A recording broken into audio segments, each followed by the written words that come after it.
another Let's Talk Bible. And of course, this time we're going to be talking from verses 44 through 48. And we'll be talking more about Philip and Andrew and Peter and the disciples that become more of Jesus' 12 disciples. We'll come to find out more of them. We'll come to know more. Jesus will, in these few chapters that we're talking about, Jesus will also call more people. He will, go up to them and tell them, hey, come follow me. Of course, like we had last week.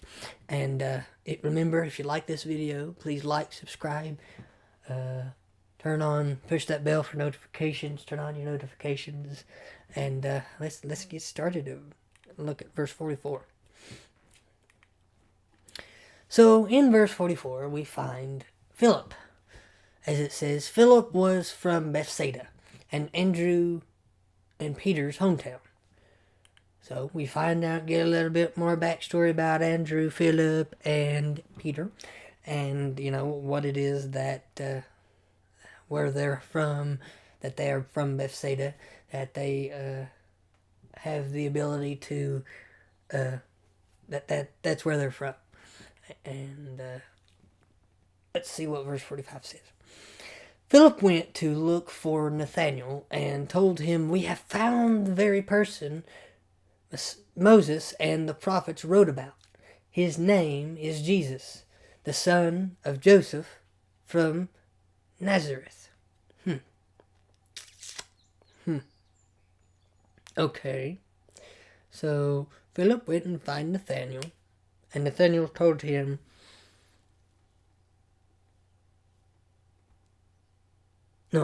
Philip told him that, they found the very person that Moses and the prophets wrote about, that his name is Jesus. He's the son of Joseph from Nazareth. Nazareth. Okay. Nazareth, exclaimed Nathanael. Can any good thing come from Nazareth? Come and see for yourself, Philip replied. Okay. So, I take it that Nathanael knew that, Nazareth more than likely didn't have a good background. And that there must not be anything that comes from Nazareth. Any good thing apparently cannot come from Nazareth. And this was very shocking that, Jesus came from Nazareth apparently. Because apparently nothing good can come from Nazareth.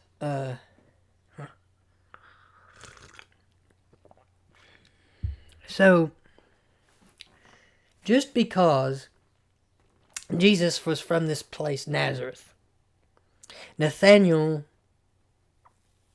was doubting, probably, that Jesus was the Messiah.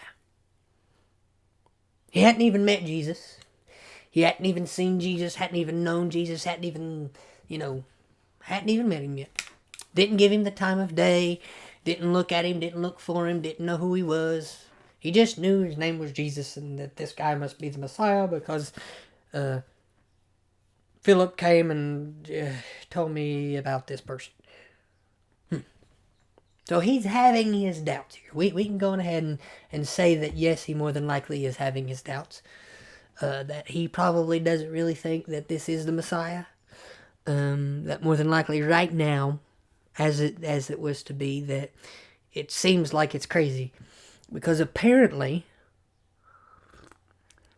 Nazareth wasn't a good place. And I guess just because the place that you're born from doesn't mean that, apparently it's not good. And I think that even applies for today. Don't you? That where we're born, sometimes people have a bad outlook just because we were born where we were. Sometimes people look at where you're from, either from a state, a certain part of a city, and look and they're already thinking and judging and being like, wow, that's probably not the best part of town, so what good can come from there? And I'm glad that not everyone thinks like Nathanael, Because if everyone did, then we would be in big trouble. A lot of people would be in big trouble, because if we all thought like Nathaniel, then I'm sure that none of us would have the ability to do what we do. I'm certainly glad that God doesn't think like Nathaniel, because, I mean, I'm sure that all of us have a checkered past. All of us aren't perfect. All of us have things that we've done in our past. But, our past and where we're born doesn't define us. That's not what gives us the right to be called. That's not what gives us the right to do anything. And sometimes, we can come from, I guess, like Jesus, like a place that people, or at least that a person who thinks like Nathaniel would look and say, what good can have come from that? What good can come from them? What do they know? They come from this place. They live in this place. They go from this place. They have this. They do this. They talk like this. They sound like this. Thankfully, not everybody thinks like that. And thankfully, not God thinks like that. Because I'm sure that if God thought like that, God would even look at Nathaniel and be like, I don't think that this boy knows what he's doing. I don't like him. He's acting awful to my son. He's acting crazy. I don't like him. I don't like the way he's talking. I don't like the way he's acting. I don't like how he seems all arrogant and prideful with this one little thing right here. Because in this one verse, we can really see kind of who Nathaniel is. That, he's judging a person just by where they live. Hasn't even met him yet. Hasn't even given him the time of day yet. But then Philip looks at him and says, listen, just come and see for yourself. Come on. Let's go see this man. That way, you'll come to find out and really see and know what I'm talking about. So let's see what verse 47 says. As they approached, Jesus said, now here is a genuine son of Israel, a man of complete integrity.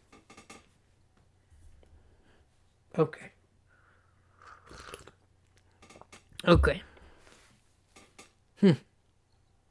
So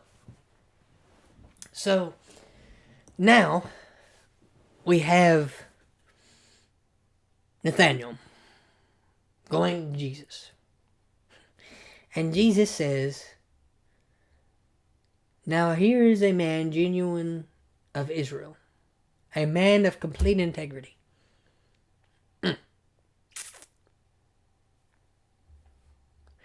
Now, I'm sure that Jesus probably didn't hear what he said to Philip. That can any good thing come from Nazareth? I'm sure Jesus didn't hear that. But the thing is even though he said that, Jesus doesn't just go by a person's own means. Jesus looks at the bigger picture. Jesus looks at the bigger picture. Jesus looks and says, he might have said that, but guess what? He's still a genuine son of Israel. He's genuine. He's genuinely a person who comes from Israel. He is genuinely an Israelite. He is a genuine Israelite. In other words, more than likely he's someone that really, really loves God. Even though he said what he said a little bit, before this. He genuinely is still a son of Israel. A man of complete integrity. Even though he just is behind Jesus' back. Jesus don't even know. And Jesus is calling him a son of a man of complete integrity. Like, what Jesus says just about people just sometimes blows my mind. Because whenever we look at this, it just, knowing what Nathaniel said and then seeing what Jesus says about him, it just blows it blows my mind. And it's one of those things that I'm just all like, man. But of course, it's Jesus. He had to know. But yet he still calls him a man of integrity. Complete integrity. A man that, is still a trustworthy man. Is still a righteous man. Even though he said that, He's still a righteous man. But let's look and see what 48 says. How do you know about me? Nathanael asked. Jesus replied, I could see you under the fig tree before Philip found you.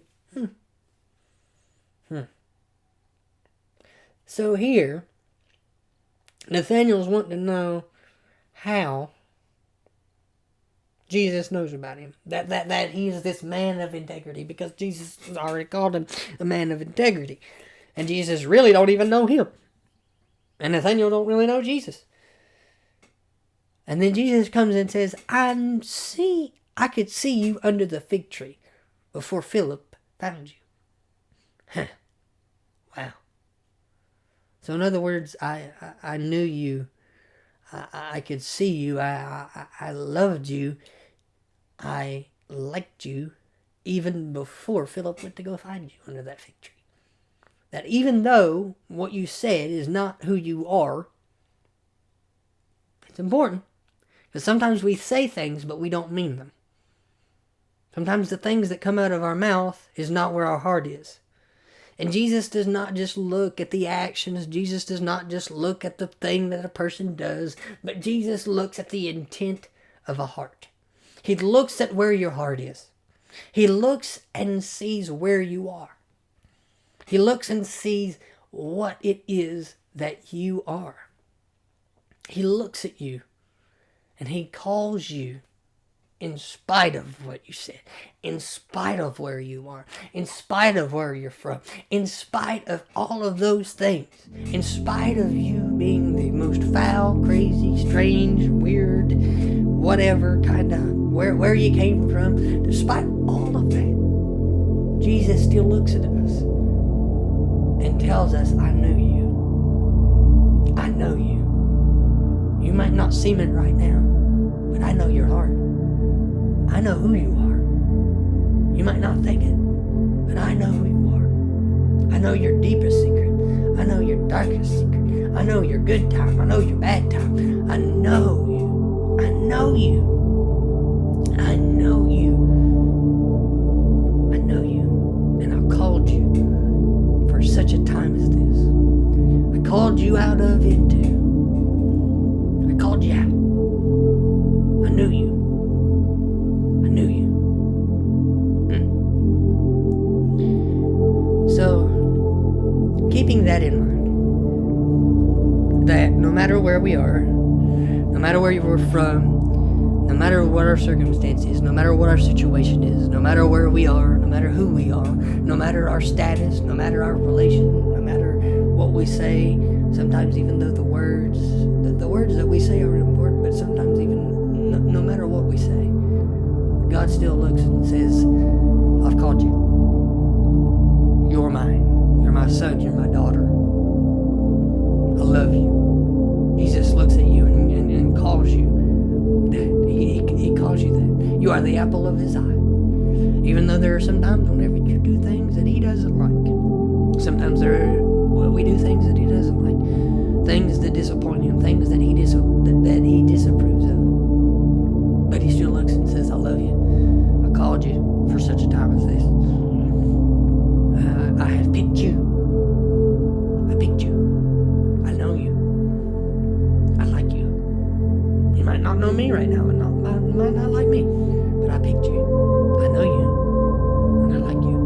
And I love you. And he died for you. He died so that way we could all come to the knowledge of who he is. Or in other words, to know him. That's why we are able to have the relationship we have with God. It's because he wants to know us. He wants to know who we are. He wants to know us. And we should want to know him. And of course, after this, and after he talked like this and talked with Jesus, Nathanael wanted to know Jesus too. He wanted to know him. He wanted to be with Jesus. He wanted to be his disciple. He wanted to. He didn't have that attitude anymore. Even though oh Lord. Just imagine though, like if someone came and said that about us to one of the people that went and got you, and then you come to them and they say this to you. Imagine that. Is it the same Jesus that even died for Nathaniel? Who questioned and talked to God the way he did? But that's okay. Because God still knew who Nathaniel was, and God still loved Nathaniel. But that's just some food for thought. Thanks for watching.